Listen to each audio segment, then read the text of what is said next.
audio jungle।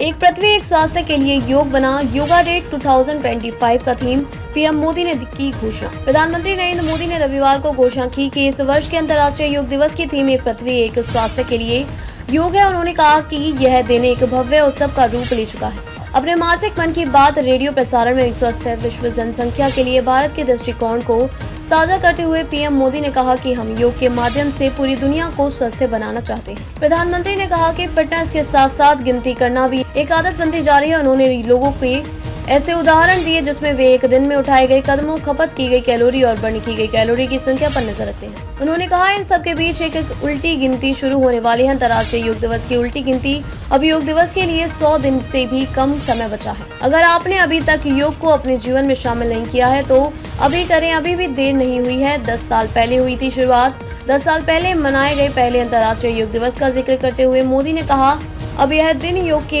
एक भव्य उत्सव का रूप ले चुका है। यह भारत की ओर से मानवता को दिया गया एक ऐसा अनमोल तोहफा है जो अब आने वाली पीढ़ियों के लिए बहुत उपयोगी होने वाला है। प्रधानमंत्री ने कहा कि हम सभी के लिए यह गर्व की बात है कि आज हमारे योग और पारंपरिक चिकित्सा के बारे में पूरी दुनिया में जिज्ञासा बढ़ रही है। बड़ी संख्या में युवा योग और आयुर्वेदिक को स्वास्थ्य के बेहतरीन माध्यम से रूप में अपना रहे हैं। चिली का उदाहरण देते हुए उन्होंने कहा कि दक्षिण अमेरिका देश में आयुर्वेद तेजी से लोकप्रिय हो रहा है। पीएम ने कहा कि पिछले साल ब्राजील की अपनी यात्रा के दौरान मैंने चिली के राष्ट्रपति से मुलाकात की थी। आयुर्वेद की लोकप्रियता के बारे में हमारी काफी चर्चा हुई थी। दुनिया भर में आयुष प्रणालियों की तेजी से बढ़ती लोकप्रियता और प्रमुख हितधारकों के योगदान को स्वीकार करते हुए उन्होंने कहा कि मुझे सोमोस इंडिया नामक एक टीम के बारे में पता चला है। स्पेनिश में इसका मतलब है हम भारत हैं। यह टीम लगभग एक दशक से योग और आयुर्वेद को बढ़ावा दे रही है। उनका ध्यान उपचार के साथ साथ शैक्षणिक कार्यक्रमों पर भी है।